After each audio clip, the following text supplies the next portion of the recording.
Ceci est un livre audio autogénéré par Google. Première section aux sources du concept de multiplicite. A Badiou et la PENSEE ancienne. Quelle source pour une pensée renouvelée de l'être? Bruno Bézana. Quel multiple? Les conditions ontologiques du concept d'événement, chez Badiou et Deleuze. Il y aura donc différents ensembles, et chacun de ceux-ci apparaîtra comme un, mais il ne le sera pas, étant donné que l'un n'est pas. Platon, Parménide, 164d. C'est au milieu de son opus magnum, L'être et l'événement, que Badiou annonce: il y a du nouveau dans l'être. Quelque chose de l'ordre du nouveau, de l'inattendu, de l'incalculable, bref, quelque chose d'événementiel, vient se rajouter à l'être. Et il s'y rajoute sous la forme de l'il y a, sous la forme de l'apparaître. De son côté, Deleuze tout au long de son œuvre reprend en considération les 1000 accidents qui ponctuent la réalité sensible, les 1000 événements qui s'inscrivent dans la vie d'un individu, et qui plus encore la constituent en tant que vie essentiellement singulière. C'est ainsi que Deleuze peut mettre en avant un nouage nécessaire entre l'ontologie et la théorie de l'événement, en déclarant que tous les événements communiquent en un seul et même événement, qui ne laisse plus d'espace à l'accident, au sens d'affection non essentielle, et plus encore que l'être est l'unique événement où tous les événements communiquent. Mais il ne s'agit pas ici de creuser la théorie de l'événement chez les deux auteurs, mais plutôt de nommer les préconditions ontologiques qui rendent nécessaire le surgissement d'une théorie de l'événement au sein de leur système de pensée. Le fait est qu'un seul et même souci, une seule et même question de goût philosophique, comme aurait dit Deleuze, semble traverser les deux auteurs. Pour expliquer le devenir qui affecte ce qui apparaît, pour en expliquer la multiplicité des différences qui le traversent, ne faudrait-il pas faire passer ces mêmes différences, ces mêmes multiplicités du côté des caractères de l'être, faire donc en sorte qu'elles deviennent l'objet propre de l'ontologie?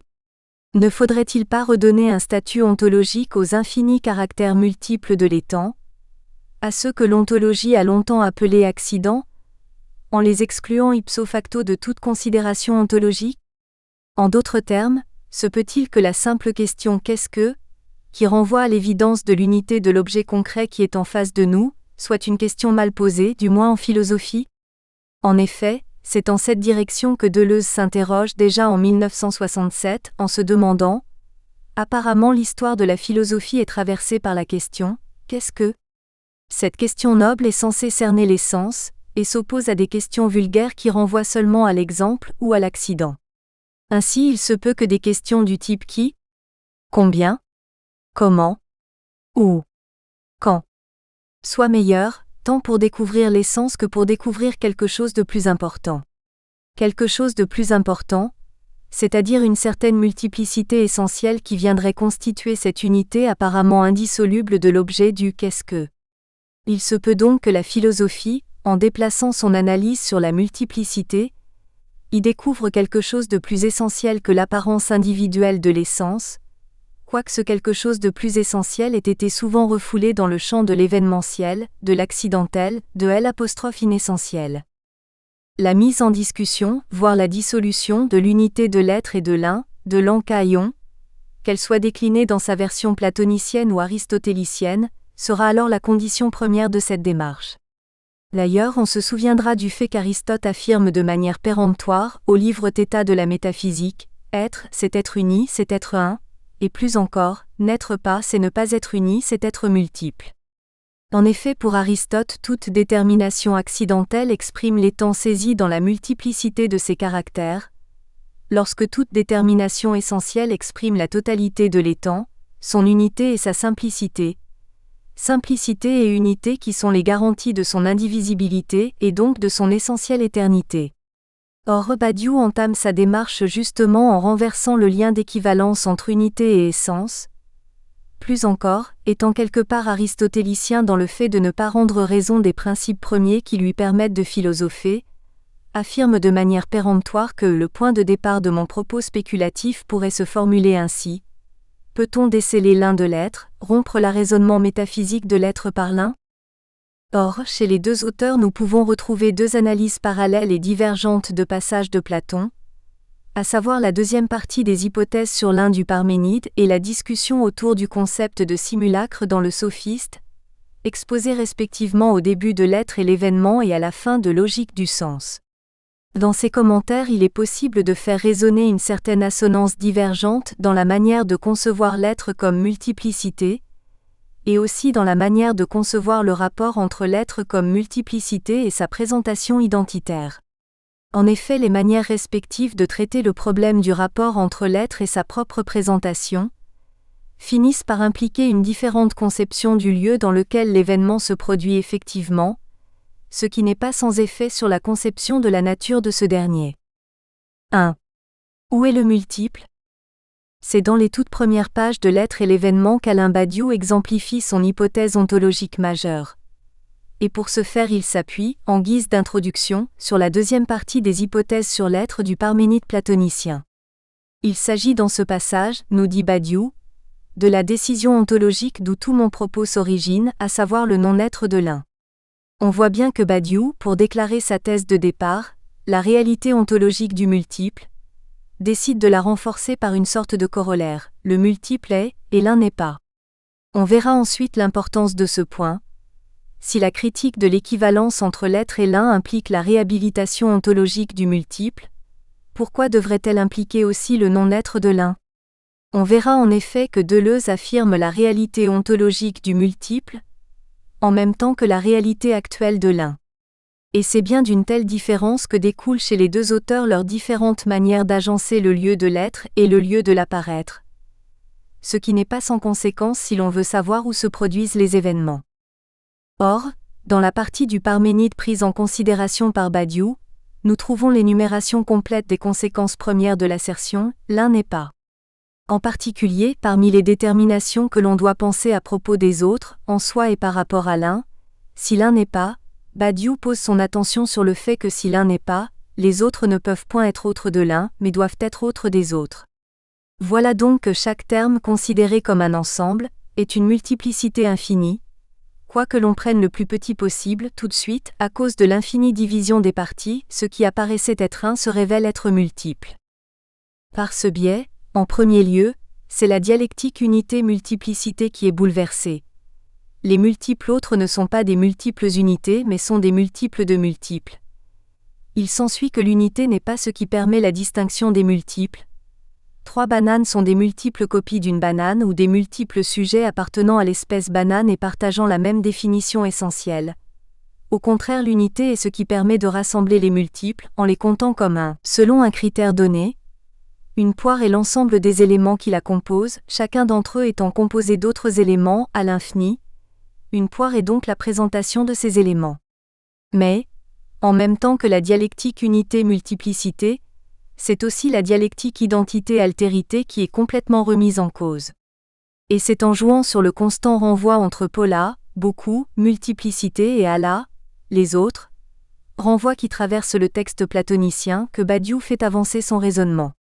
En effet, si l'on fait l'économie de l'un, les multiples autres ne peuvent pas être autres que l'un, car l'un n'est pas. Il s'ensuit que tous les autres sont différents entre eux réciproquement. La différence entre les autres est alors originaire, car les autres ne diffèrent d'aucun même. L'altérité, la différence, ne renvoie plus à aucune identité originaire. De cette différence originaire entre les autres, Badiou en trouve la confirmation dans le texte platonicien même, qui affirme que les autres sont différents, et comme les autres sont les multiplicités, il s'ensuit que les termes multiples sont originairement différents, qu'ils sont réciproquement différents, à l'infini, sans renvoyer à aucune identité comme terme premier de comparaison. Badiou trouve la confirmation ultime de cela dans la possibilité de traduire par « les autres sont autres », en la justifiant par la considération que l'autre ne peut ici désigner l'écart entre l'un et les autres que l'un, puisque l'un n'est pas. Il en résulte que c'est à l'égard d'eux-mêmes que les autres sont autres, car l'altérité simple renvoie à l'altérité fondatrice, l'autre, c'est-à-dire à la pensée de la différence pure, du multiple comme dissémination hétérogène. Mais il y a plus, à bien songer, Platon en disant que ce qui apparaissait être un se révèle être multiple, nous dit que l'un est la modalité propre de l'apparaître de la multiplicité. Loin d'un simple renversement du platonisme, c'est au contraire Platon lui-même qui nous paraît fournir un nouvel agencement entre le multiple et l'un. Le multiple ne serait plus ce qui participe de l'un sous différentes formes, mais au contraire l'un serait l'image, l'apparaître du multiple. Et cela parce que nul multiple, en tant que pur multiple de multiples, ne peut apparaître. Comme on le voit, l'opération de Badiou consiste à prélever le noyau dur de son ontologie directement dans Platon, dans une sorte de Platon contrarié. Certes, on le sait, Platon expose cette hypothèse comme un songe, car remarque Badiou, la multiplicité inconsistante est comme telle impensable, car elle ne s'arrête sur aucun terme premier. Badiou remarque justement que cela ne signifie nullement que Platon abandonne, refoule, l'hypothèse qu'il vient de formuler, effrayé peut-être par la radicalité de ses conséquences. Au contraire, cette hypothèse, tout en étant présentée comme un songe, serait bien fondée chez Platon lui-même. Il faut simplement concevoir que si d'un côté l'être est pure multiplicité, et le multiple pur en tant que tel est impensable, de l'autre, toute pensée de ce multiple suppose une situation du pensable, c'est-à-dire une structure, un compte pour un, où le multiple présenté est consistant, nombrable. Badiou peut ainsi voir à l'œuvre chez Platon non seulement une ontologie du multiple pur, mais aussi une phénoménologie fondée sur la possibilité de reconnaître l'individualité des choses, l'un comme apparaître du multiple. On peut remarquer à ce point deux conséquences transitoires de cette opération. En premier lieu, le fait que Badiou fasse ici renverser Platon par Platon lui-même quant à l'ordre hiérarchique de l'un et du multiple, en tranchant, et c'est très important, par une décision infondée, dans les différentes hypothèses que Platon formule sur la nature du multiple et sur son rapport à l'un. En deuxième lieu, le fait que, dans ce choix opéré quant au rapport hiérarchique de l'un et du multiple, Badiou reste complètement platonicien dans l'idée d'une division entre le plan transcendant de l'être, le multiple pur, et le plan immanent des phénomènes, l'apparaître de phénomènes comptés dans une situation. On a en effet d'un côté un être multiple, mais de par sa propre nature, inconsistant quant à sa présentation, de l'autre un qui n'est pas, mais qui s'offre comme présentation de ce qui en soi ne peut pas apparaître. Les deux, quoique complémentaires, trouvent leur consistance sur deux plans différents. Or, Platon conclut le Parménide sur l'impossibilité radicale de l'hypothèse de consistance ontologique du multiple.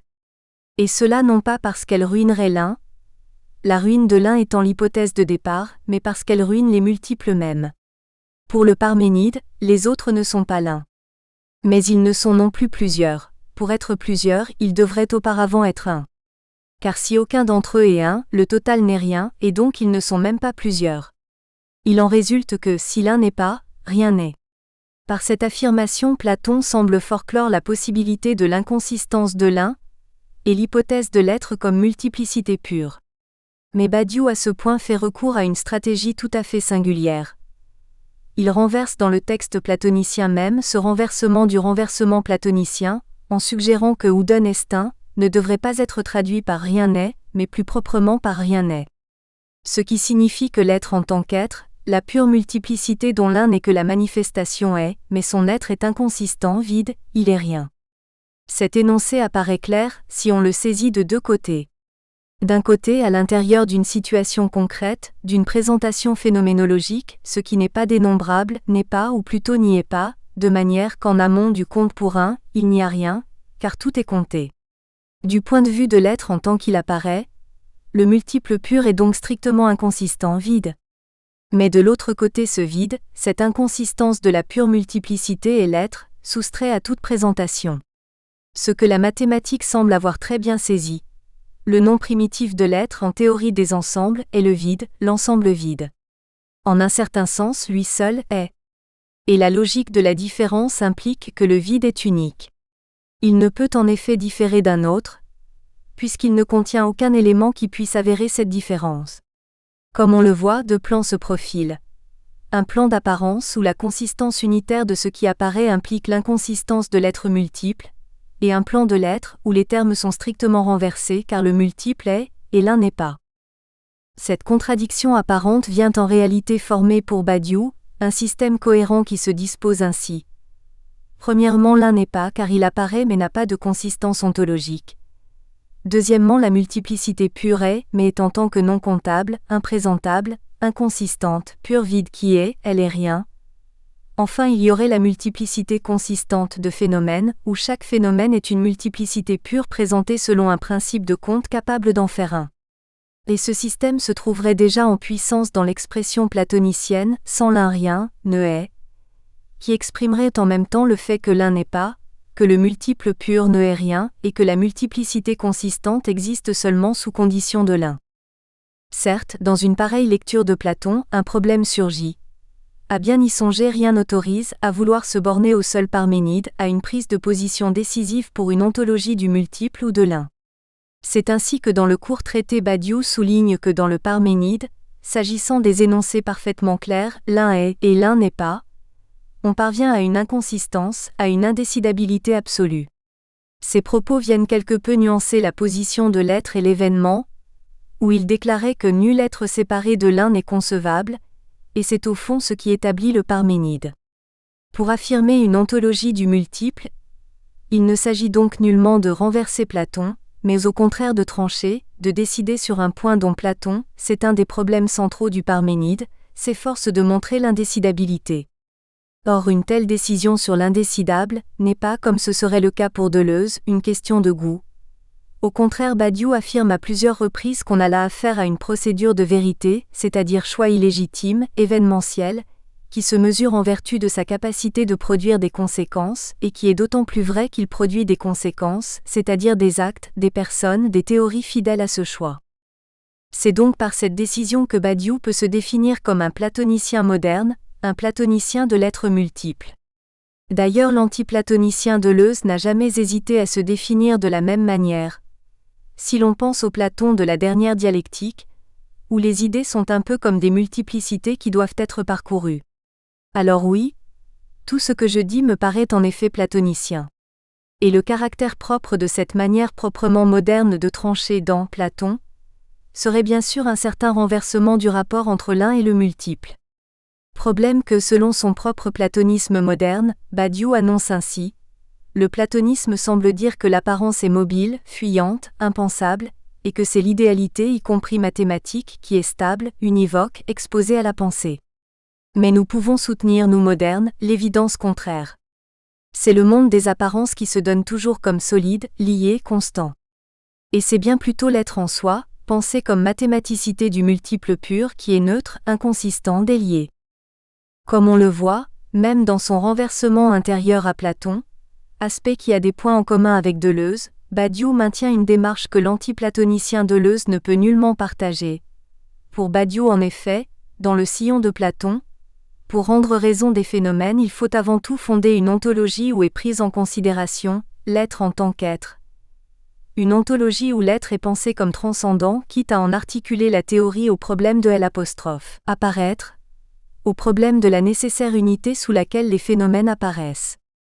Un platonisme du multiple, auquel il faudra ajouter un supplément de théorie, un supplément à l'ontologie capable de nous expliquer l'apparaître dans sa spécificité non ontologique, plus qu'ontologique. Une théorie de l'être et une théorie de l'événement. Donc nous commençons à comprendre que pour Badiou, volent nolent, la place de l'événement ne sera pensable que dans la limite entre l'immanence et la transcendance. Toute la question étant ensuite de savoir si cette limite a les caractères nécessaires pour que l'on puisse dire d'elle qu'elle constitue un transcendantal. Encore plus, la lecture croisée du corpus platonicien nous fait percevoir la différente manière de concevoir l'agencement entre l'être et les phénomènes chez Deleuze et chez Badiou.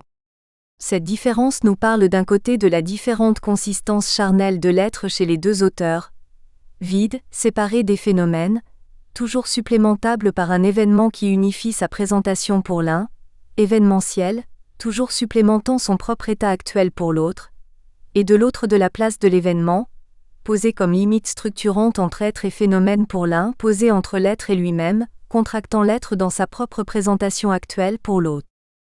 Nulle surprise donc que le renversement du platonisme dans le platonisme, accompli par Deleuze, n'est pas comme référence un texte qui porte sur la nature abstraite de l'être, le Parménide, un texte qui porte sur un être qui se constitue comme un lieu délivré du calendrier de l'expérience. Deleuze au contraire, tout au long de Logique du sens s'appuie sur le sophiste, texte qui cerne ce problème en rapport immédiat avec les phénomènes. Ici Deleuze prend en considération la spéculation d'un Platon déjà mûr, qui s'interroge sur la structure dialectique des idées premières. Et c'est là que l'on voit surgir, non sans un certain étonnement, l'hypothèse d'un sensible qui a perdu tout rapport à un modèle premier. Encore une fois, on a affaire à une hypothèse négative. Et néanmoins il s'agit d'une hypothèse formulée de manière détaillée et puissante.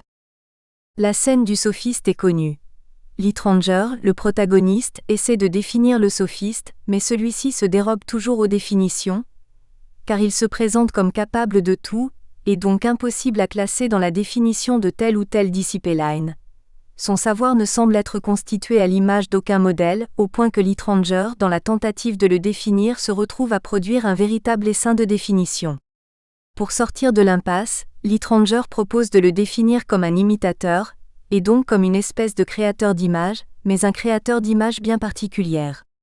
Le sophiste en effet ne compose pas des imitations de ce qui existe, mais produit des illusions, de manière analogue aux peintres qui doivent dessiner des figures très grandes, et qui en changent les proportions pour les faire apparaître normales au spectateur qui est situé au pied de l'œuvre.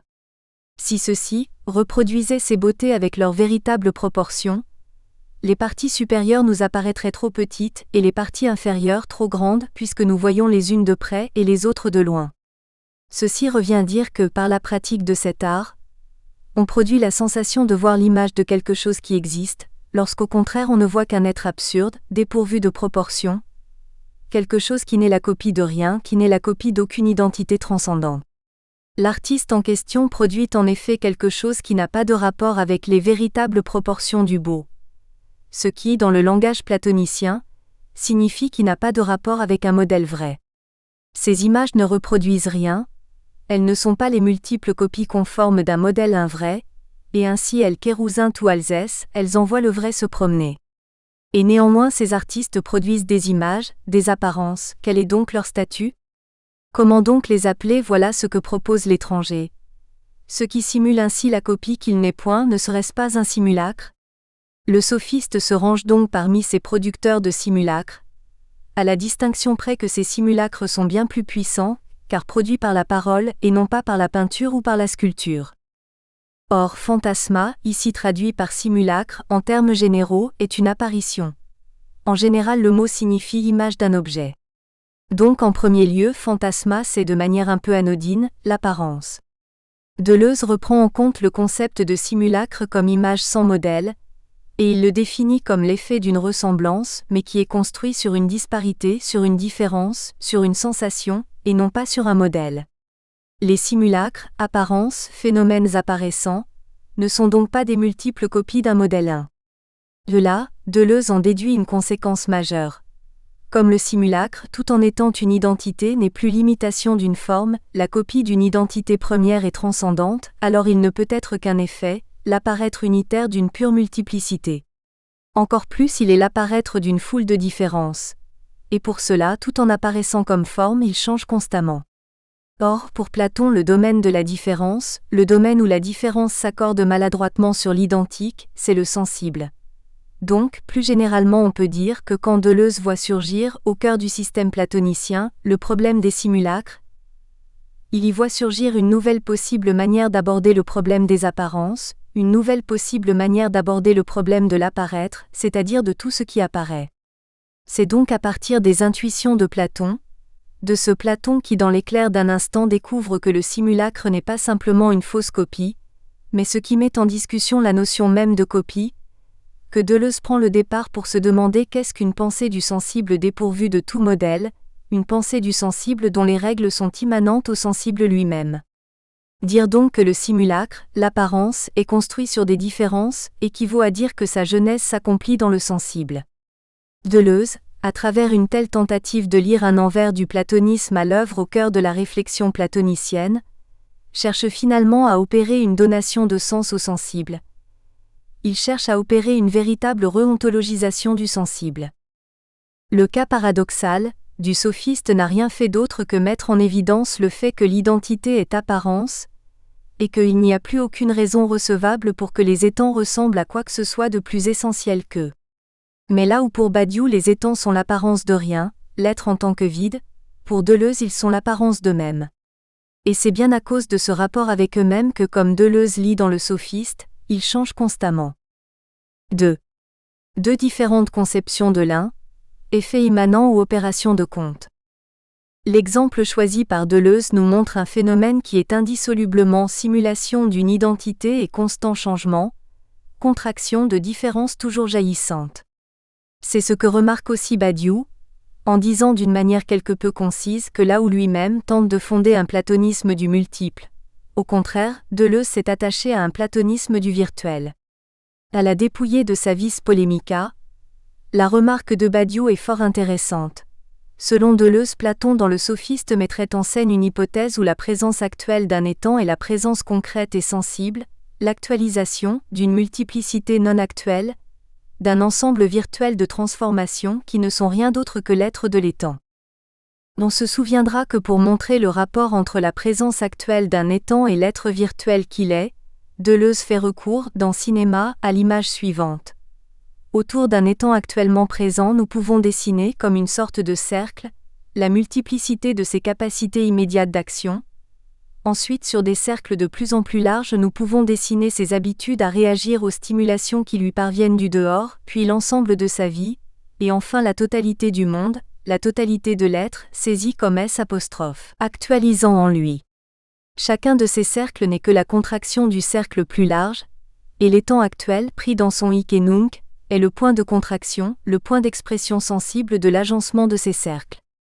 L'étant actuel a alors une image virtuelle qui lui correspond comme un double ou un reflet, de manière qu'il y a coalescence entre les deux. Il y a formation d'une image biface, actuelle et virtuelle.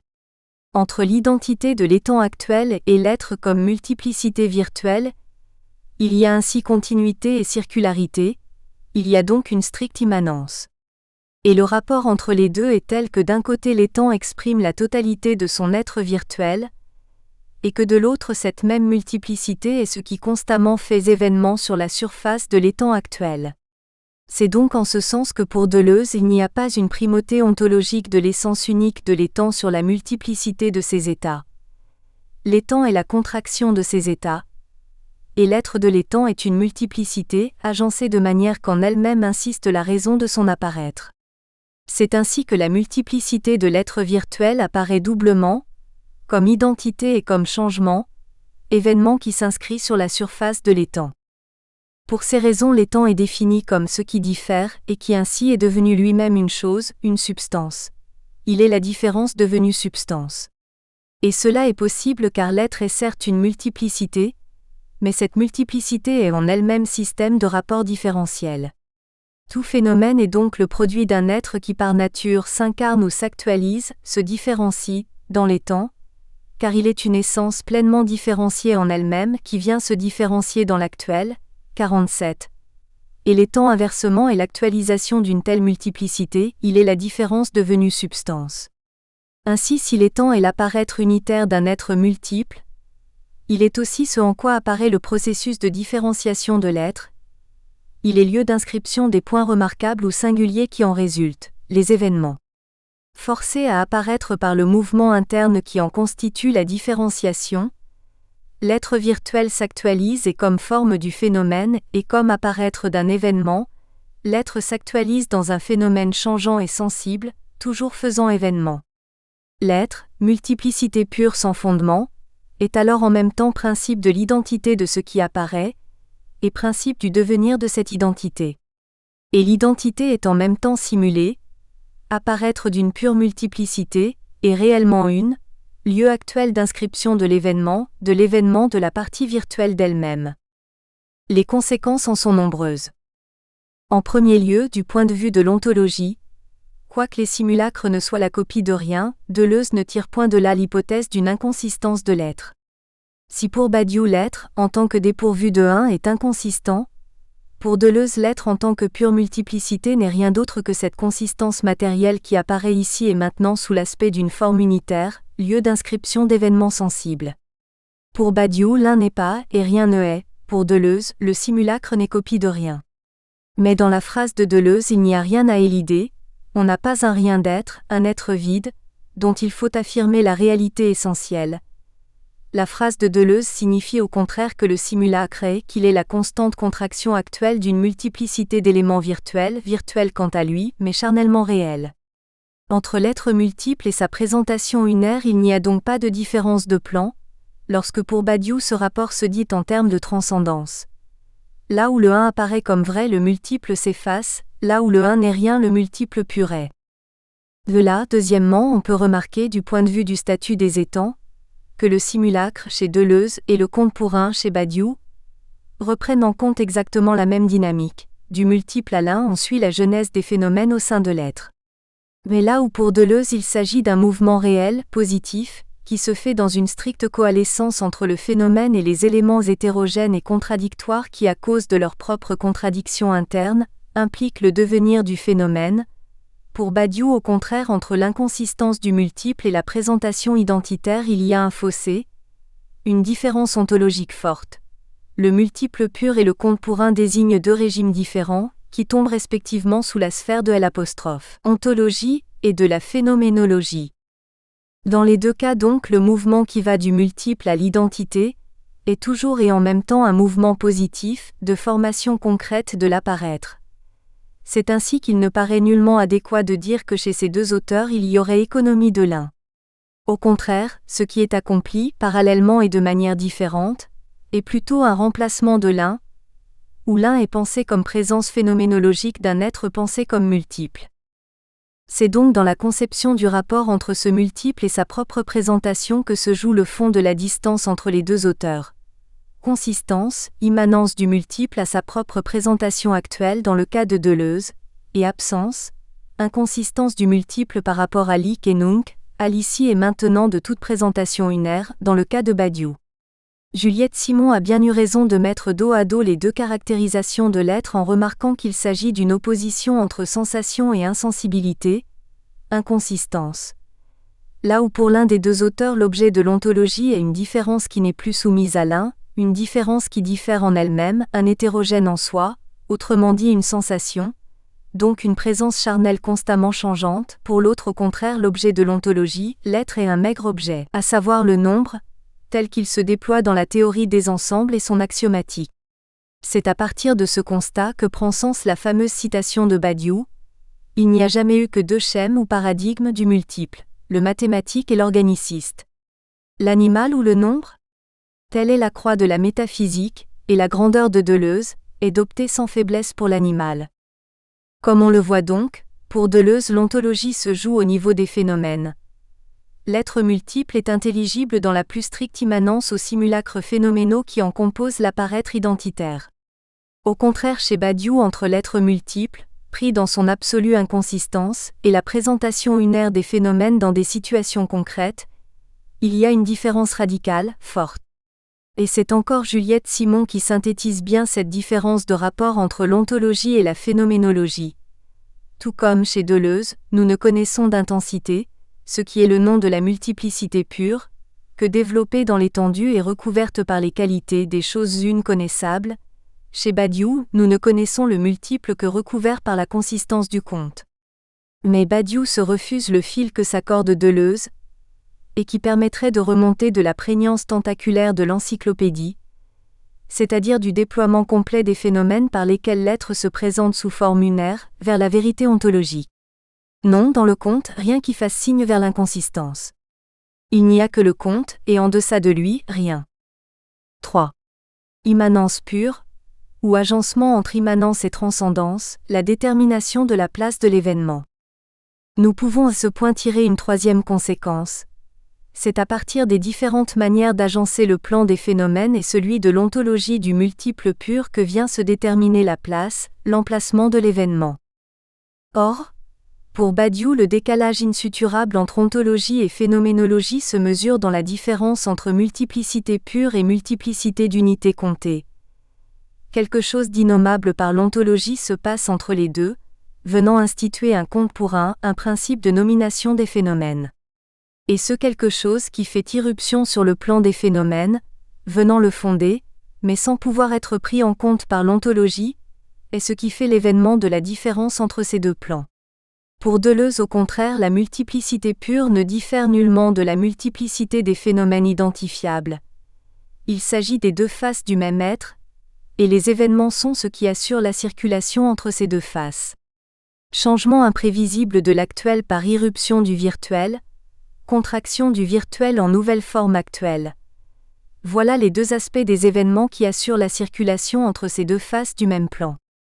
On a vu que pour Deleuze il n'y a rien d'autre que l'être qui puisse faire événement, et il n'y a rien d'autre que l'étant actuel, incarnation identitaire du processus de différenciation de ce même être, en quoi l'événement puisse avoir lieu, dont on en tire dans une sorte de paraphrase paradoxale de Badiou que pour Deleuze, l'être est l'événement.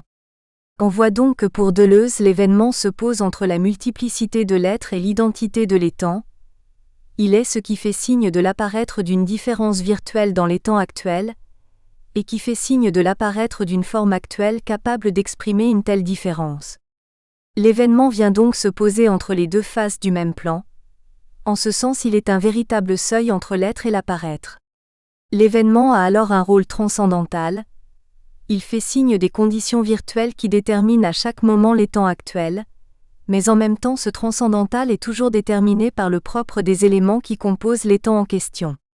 Au contraire, pour Badiou, l'événement est ce qui nomme la transcendance réciproque du plan de l'ontologie et de celui des phénomènes, tout en assurant leur liaison paradoxale. L'événement pourra alors être défini comme apparaître paradoxal de l'être dans les phénomènes, apparaître paradoxal qui vient s'inscrire dans les phénomènes, en leur imposant un nouveau principe de compte. Déterminant le mode d'apparaître des phénomènes, indéterminable quant à son origine, l'événement vient toujours s'inscrire dans les phénomènes de la même manière comme une véritable loi transcendantale toujours égale à elle-même, car indéterminée quant à son origine et déterminante quant à ses effets. Ainsi l'événement se dessine comme ce qui assure en même temps la distance et la jonction paradoxale entre la multiplicité de l'être et sa présentation unaire. Il se dessine comme l'entre-deux, transcendantal, entre immanence de la présentation et transcendance de l'être. Par le biais de ces deux cas, on voit donc comment, en rompant l'arraisonnement de l'être à l'un, vient se mettre en place un écart entre ontologie de la multiplicité et phénoménologie de l'identité. La théorie de l'événement, venant articuler le rapport disjonctif entre ces deux strates, montre donc ce qui est le véritable point de choix d'une telle orientation de la pensée. Séparer ces deux niveaux par un troisième, le plan transcendantal de l'événement, en donnant à la philosophie la tâche d'énoncer le système de leurs relations réciproques, ou réduire par le biais de l'événement la transcendance entre ces deux plans, en donnant à la philosophie la tâche d'exprimer en concept leur coalescence. Mais la vérité de ces options, dirait Badiou, ne saura être mesurée qu'à partir des conséquences qu'elles sauront d'instaurer, qu'à partir des sujets futurs qui nous diront où aura eu lieu un événement de la pensée. Lénine Bandrés. Badiou et l'atomisme ancien. Lorsqu'on essaie d'attester les proximités conceptuelles qu'entretient la philosophie d'Alain Badiou avec celle des philosophes de l'Antiquité, il est presque inévitable de faire référence, aussi succincte soit-elle, à la philosophie de Platon d'une part, et au système philosophique de l'atomisme ancien d'autre part. L'extrême proximité entre Badiou et Platon a été suffisamment avouée par Badiou lui-même, lorsqu'il se déclare un platonicien du multiple, affirmation dont le sens et la portée sont expliqués par Bruno Bezana dans l'article précédent. Néanmoins, l'affinité de la pensée de Badiou avec l'atomisme, même si elle n'est pas avouée aussi ouvertement et de manière aussi provocatrice que celle avec le platonisme, nous semble être affirmée par l'initiative de Badiou de rétablir ce qui, dans la pensée atomiste, paraît comme le signe d'une véritable pensée non conservatrice. À savoir, la tentative de construire une pensée ontologique fondée sur le principe de la multiplicité et de l'infinité de l'être.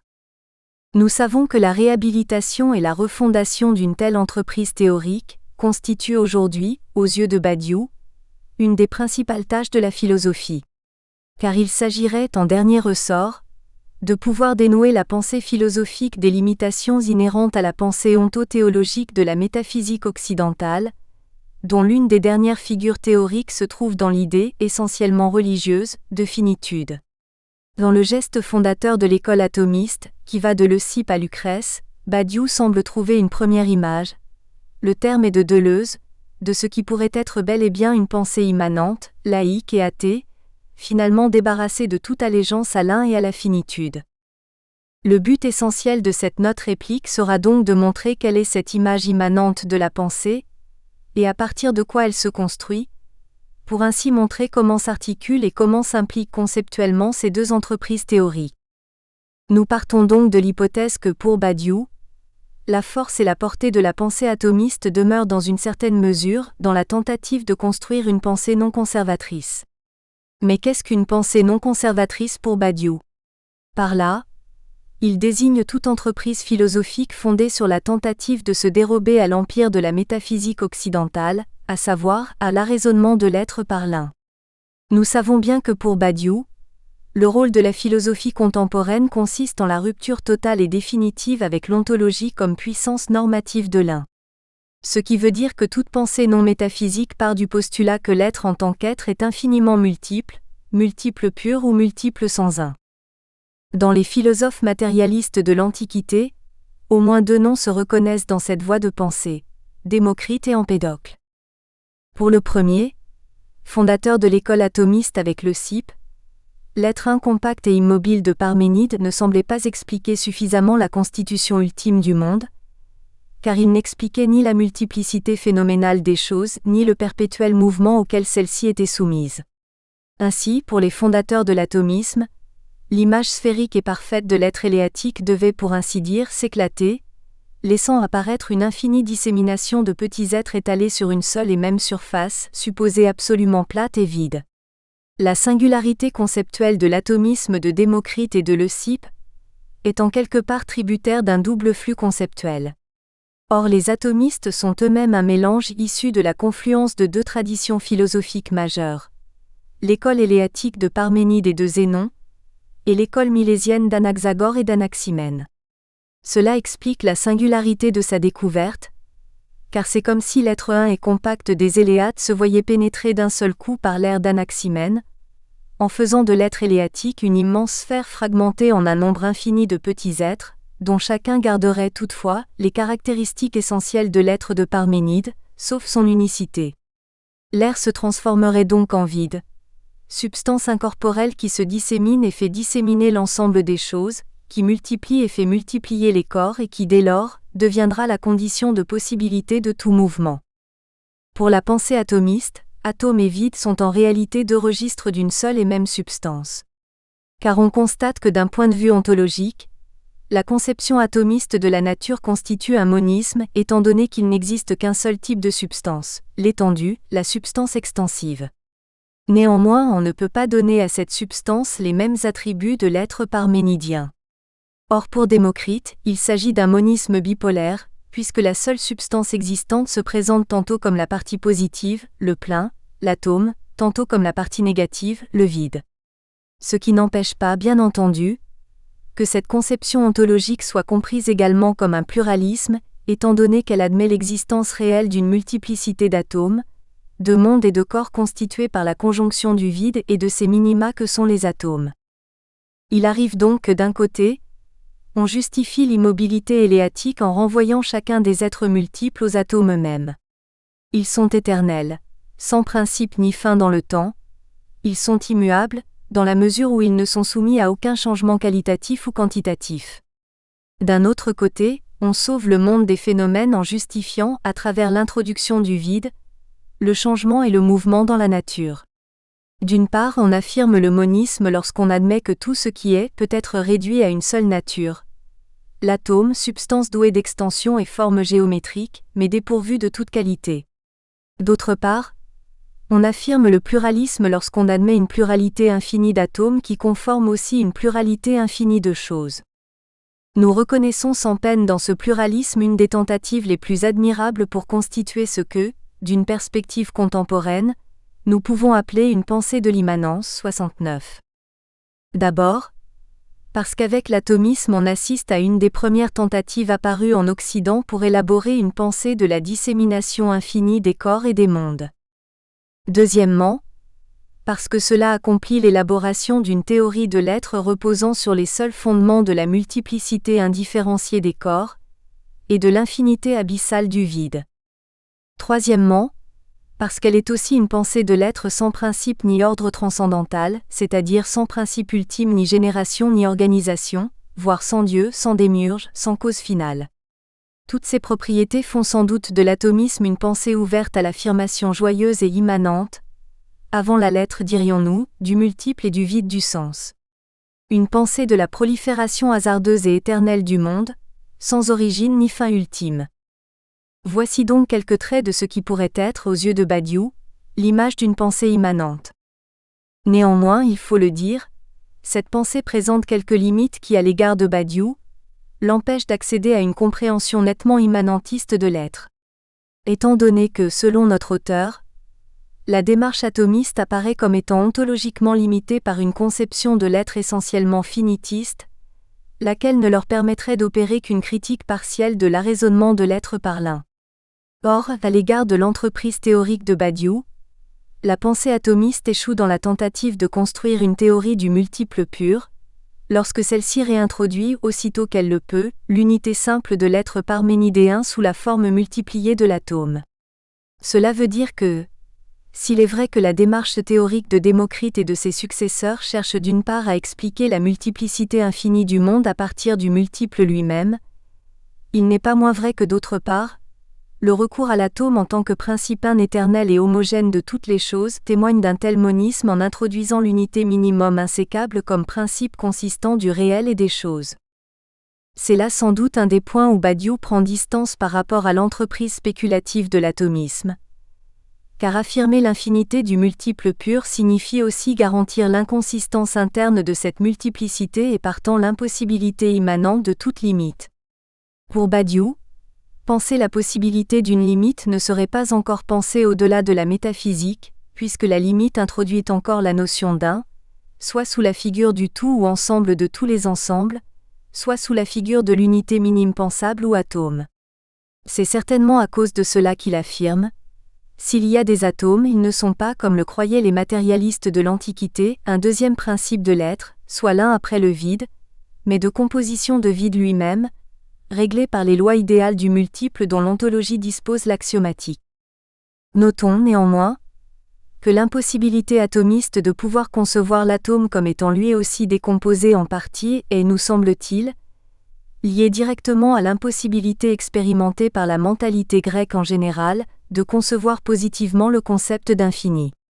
Or, la conception grecque de l'infini est associée négativement à la notion d'indéterminé et d'inachevé, et en tant que telle, à ce qui n'est susceptible d'aucune définition.